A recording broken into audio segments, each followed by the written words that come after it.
Hi everyone, welcome back. Smash Property Podcast. Today's episode is all about how to negotiate a good deal for yourself as it relates to property investing or buying property. We're going to go through the mindset of negotiation. We're going to go through things about how you can prepare to make sure that you get the best deal for yourself and go through some key negotiation strategies that we use as a buyer's agency every single week to secure our clients the best deals that we possibly can. But importantly, we're going to go through some things that you must absolutely avoid at all costs because you will definitely not get the right outcome for yourself. We're going to go through all that and more in today's episode. I'm Nick V, director of the Smash Property Buyers Agency. With me today, I have Akira, number one female buyer's agent in the country. Welcome back to the Smash Property Investing Podcast. How are you? I'm doing well. Excellent. I very much been enjoying the last couple of weeks with our lead buyer's agent, Dan. Yeah. Finding great deals across the country. He's doing an amazing job. Yeah. Which has been awesome. I feel like we've got some exciting news, of course, to share with our move. We do. As the last time in this podcast. Last time in this podcast studio, there's a lot actually happening. We just got back from Queensland, found a place up there to move. So we are going to move. Probably by the time you guys see this, we probably would have moved already. Yeah, so lots of packing. Lots going on, but some very cool news. We've got the finalist. We are a finalist in the REB Innovation Awards for 2025 under the Residential Buyers Agent category. Huge win for the team just to get, in as finalists in an award like the REB Awards, which is really cool. So big shout out to Dan, Ben, obviously yourself for making it happen because this is, it was two things that got us there. It was our DD process. Right, how we go and we vet properties, world class, right? And also just the client experience, the portal that we have, and all the information we share. It's very client friendly, very easy to digest. It's innovative. Innovative. Hence the award nomination, and we're a finalist. Rubbing some shoulders with some pretty big buyers agents out there. And I called it last year on a vlog. I think we were in Hong Kong. I said, we are going to get the REB award. It might not be in 2025, but we will get it. And we are here. So awesome shout out to Ben, Dan, yourself, the team, and also the amazing clients that have trusted us on the journey so far.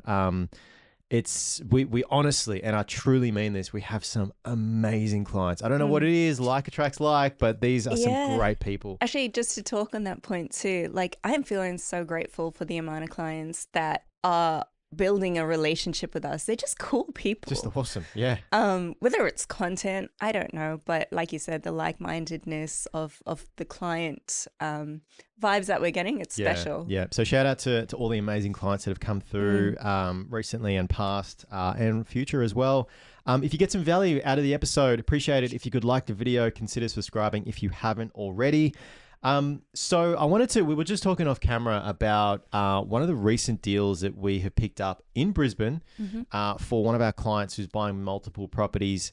Talk to us a little bit about that, but I just wanted to go, the high level outcome here was this was an on-market deal, right? So publicly available. We managed to secure it. We negotiated $20,000 off the asking price. Talk to us about that, because that is a great outcome in itself. I think negotiation is understanding that there's layers to the process, right? Firstly, the one thing, it was online. Within a couple of hours, I called the agent. I'm like, give me the download on this. And it's also being a human, like connecting with the agent, building rapport. At the end of the day, if you have that with them, they're going to vouch for your offer with the seller. So I built that up very quickly with this particular agent.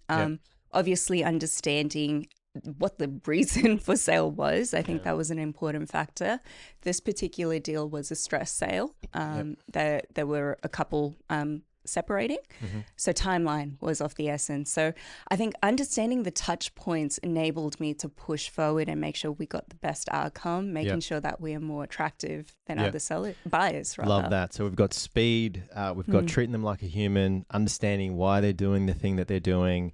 Those three key things allowed us to get a great outcome. This deal was $690 almost 8 to 900 square block, granny flat potential, Yeah. minimal work needed to the main house as well. Yeah. I think renting out at around 600 plus Yeah.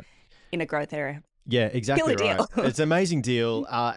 Just a little side, we always talk about, you don't need to chase a hot spot. You just got to identify a good deal in any market, and you're going to be a successful property investor. So for me, negotiating is not so much about being this, shark swimming in the waters and you're ready to just pounce and one up the other party. Yeah.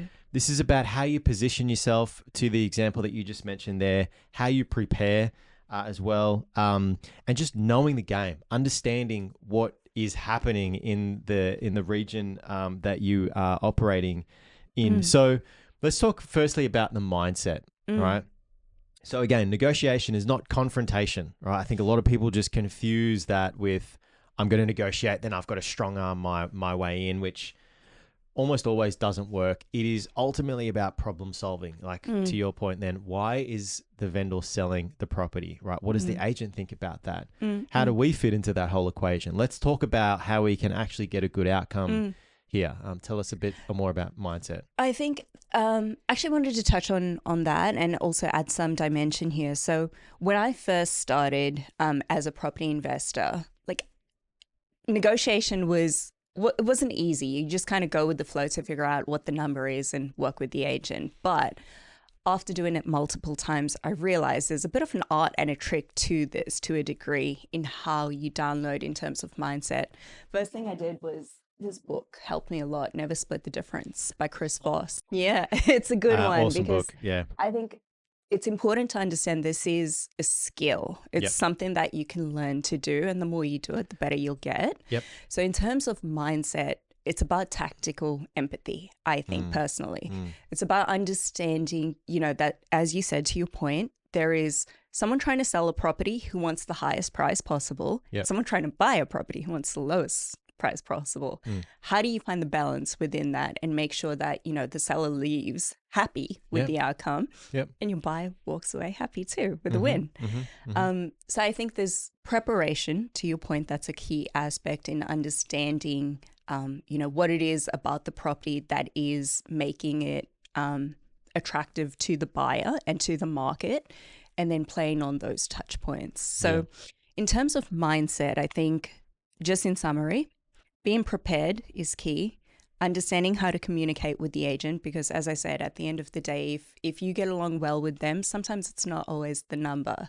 Sometimes there's other factors within your offer that will play a good part in winning you the deal. Yeah. So, I mean, we've had scenarios even recently, or actually a lot recently, where agents would just prefer, there'll be multiple buyers agents, and they would just go, hey, like, we're going to deal with Smash Property because we've had that a lot in some very hot markets.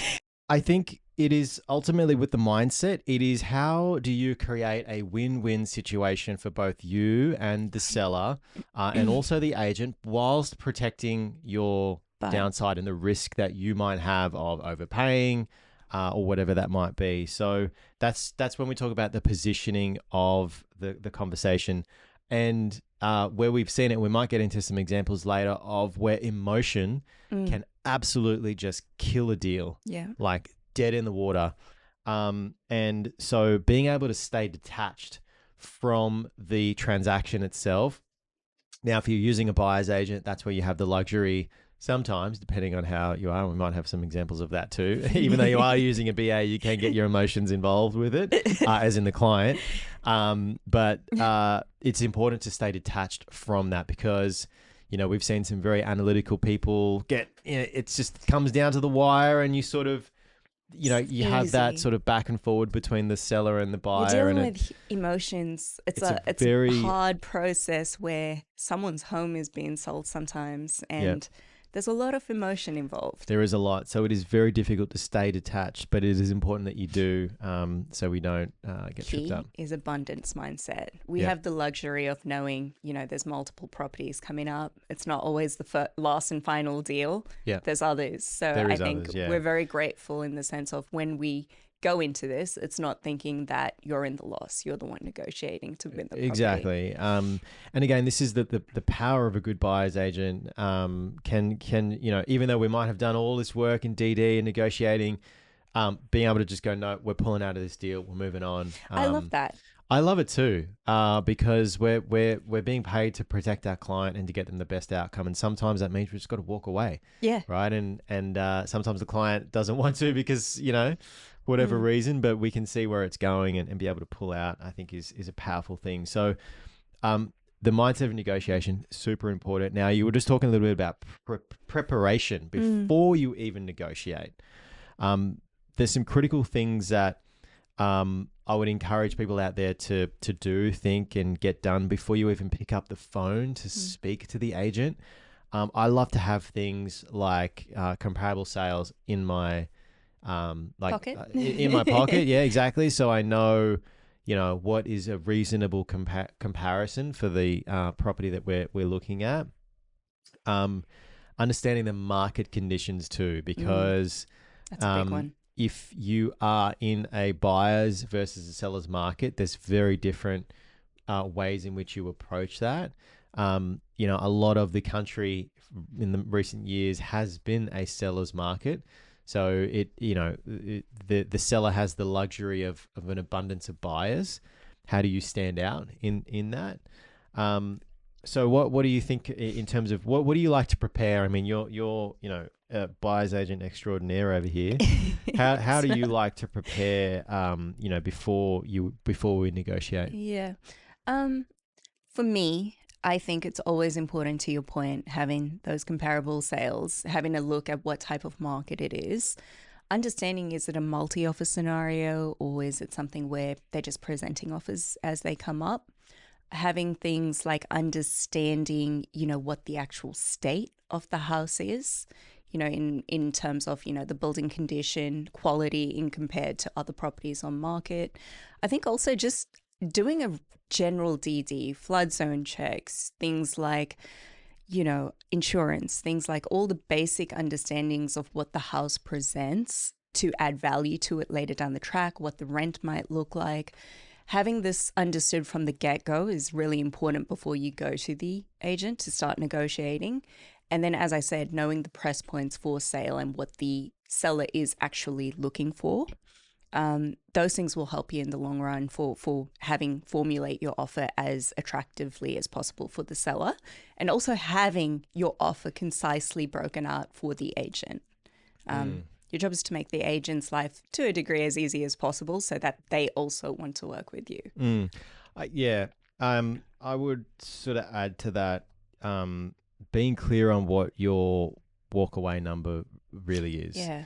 I think to summarize your point, it's you want to do as much research as you possibly can prior to picking up the phone, so that when you're dealing with the agent, they get the impression this person, out of the dozens potentially that I've spoken to, A, they're serious, B, they've done their homework, C, I can take them seriously, right?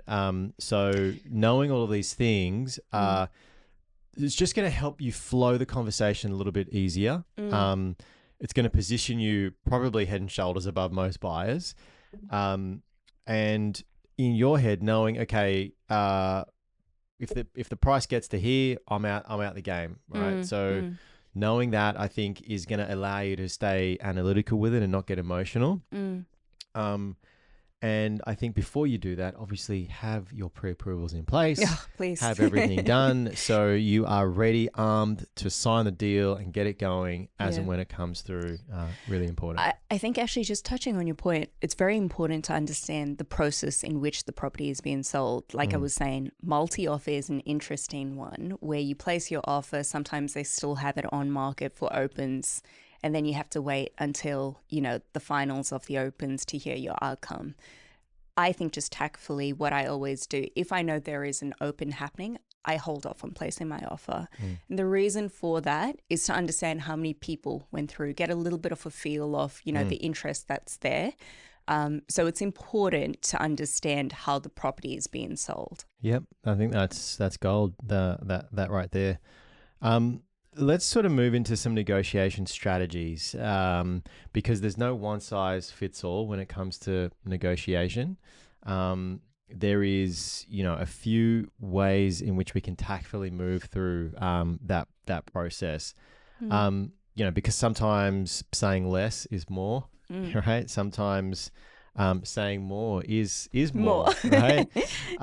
So your silence and your patience can sometimes really pay off. I know a lot of times it is very easy. I even get caught up in it sometimes, but that FOMO, right? You want to get the deal done. You want to get it signed. You love it. The property you've been looking for ages. It ticks all your boxes. You just want to get it done. Yeah. Sometimes just pulling yourself back and being a bit patient can sometimes allow you to win the deal. To your point, right? Waiting for the open to take place. Let that go. That might be 3-4 days. You might have to wait, then get a hold of the agent, then start the process. Always keep it warm with the agent. Absolutely. Don't get me wrong. Yeah. But just don't be completely silent. Let them know you are interested, but hold off on placing the offer. I think it's a great example of being patient and waiting through things to go through. A lot of people with price. Let's talk about this, because a lot of people, well, not a lot of people. I know some people would start with, they don't want to say a price, right? Or if they do, they want to completely lowball it. Something ridiculous. I think it's important to start with a credible number, right? Based on your research and your comparable sales, all that sort of thing. Start with a credible number to start the conversation off.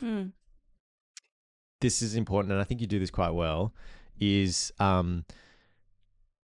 gauging the response from that, right? What is the tone of the agent in response to the number that you've just put on the table, right? Yeah. How are they receiving that?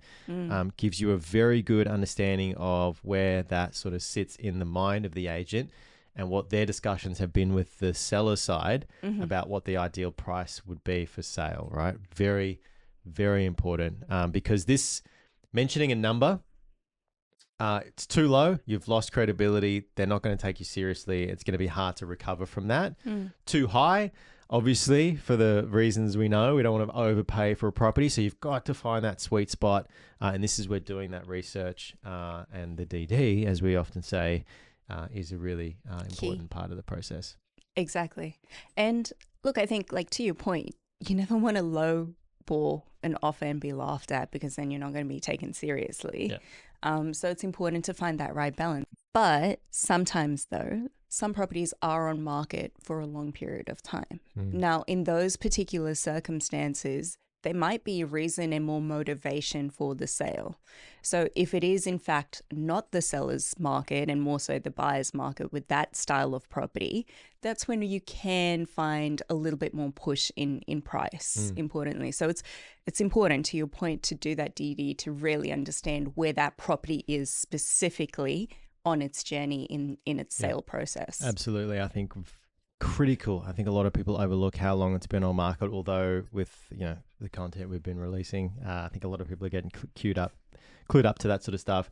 But I just wanted to also talk about, you sort of mentioned it a little earlier, the conditions, right? I think your conditions, I think, are often overlooked because a lot of people just fixate on price and getting it higher or lower, whatever it might be. But we always forget there are conditions that go along with the sale, right? How long do we have to get finance formally approved? How long do we have to get the building and pest inspection completed?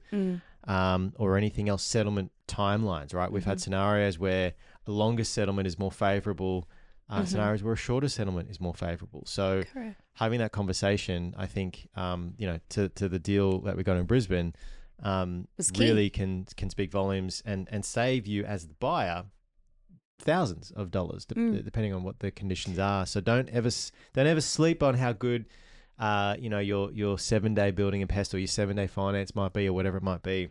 I think also not putting too many unnecessary conditions. I feel a lot of buyers fall into the trap of doing that. Yes. And so become less favorable, and it becomes more of a headache for just purchasing the property. So Yeah.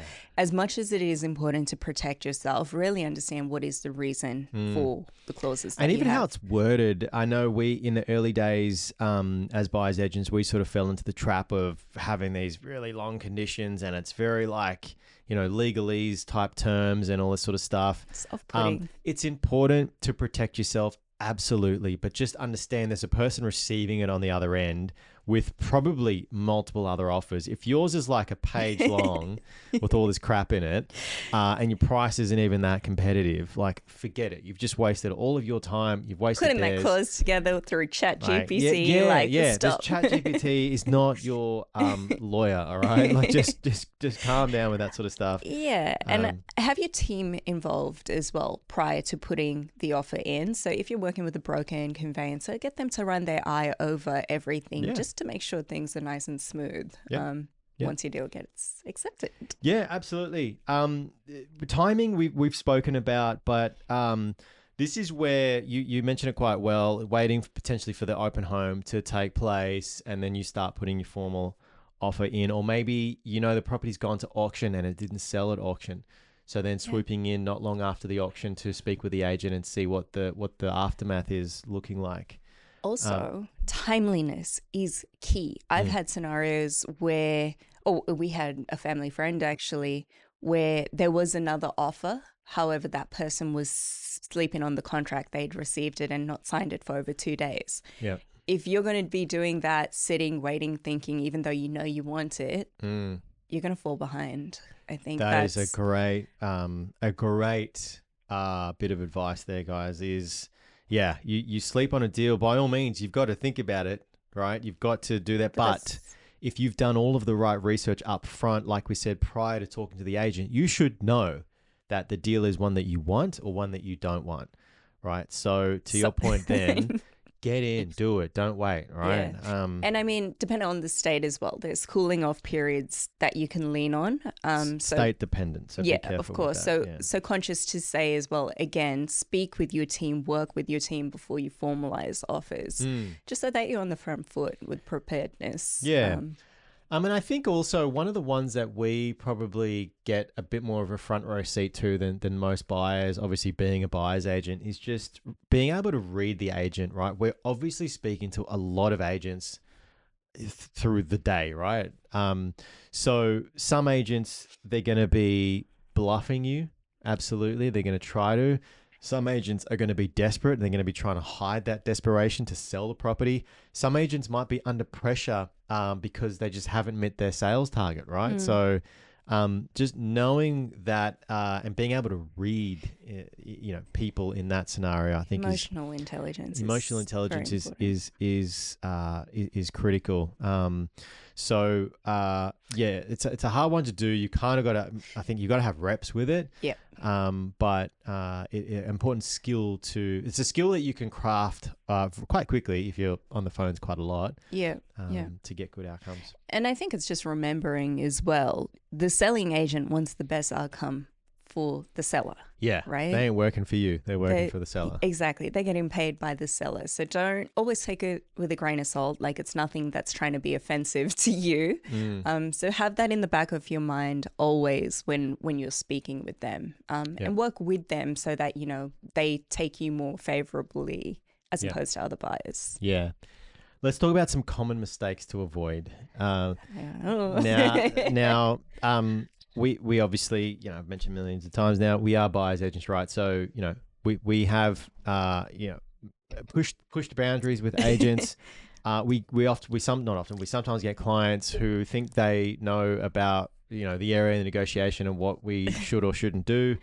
But some common mistakes to avoid, I think in my view, straight out the gate, is trying to strong arm the situation.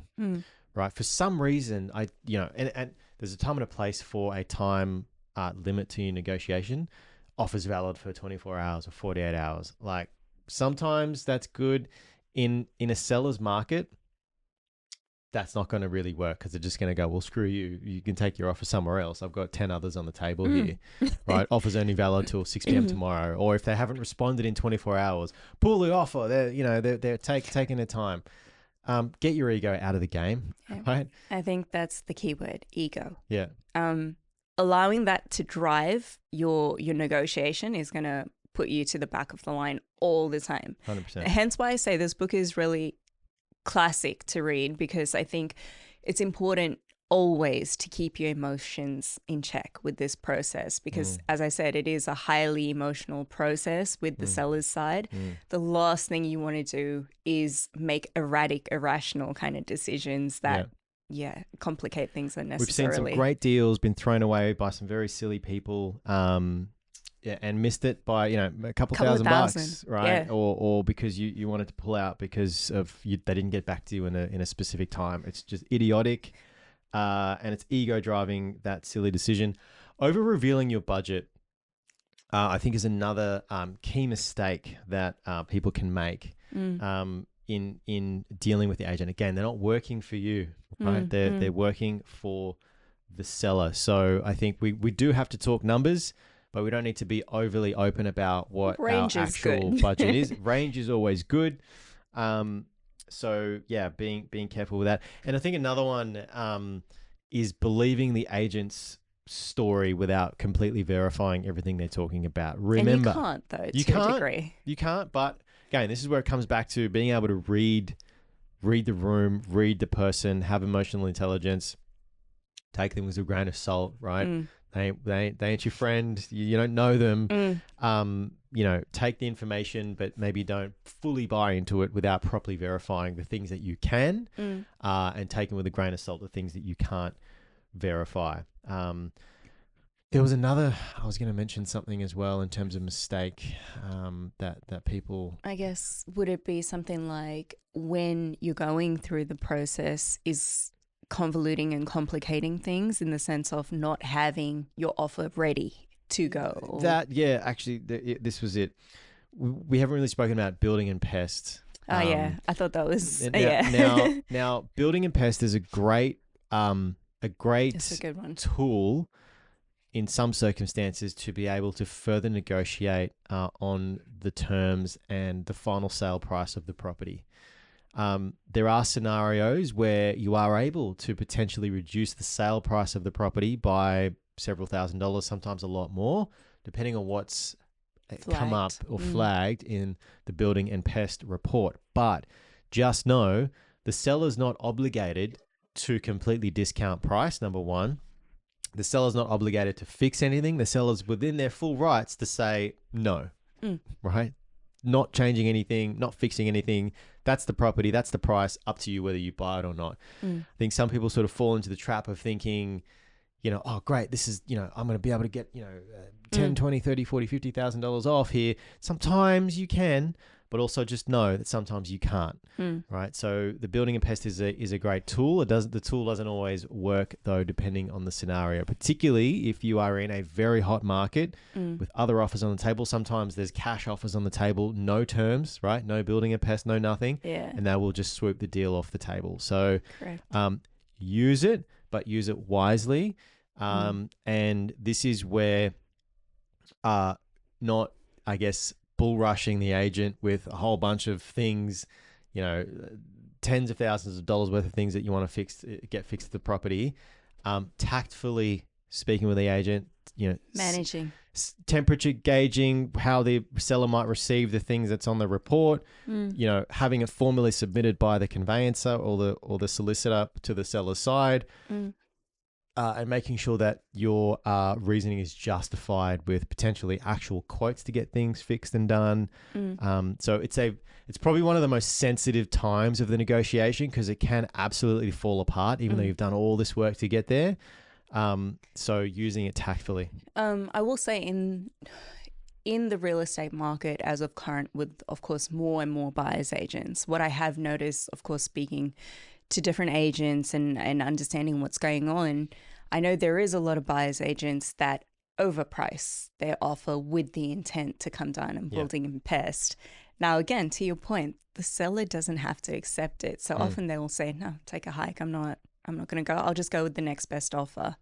So it's very important when you place your offer to understand that should be your best and final that you're comfortable with that number, Mm. and anything part of building in PES could be a further negotiation. Yep. However, the seller is also within the right to fix those issues, so then you don't even get that reduction. So Yep.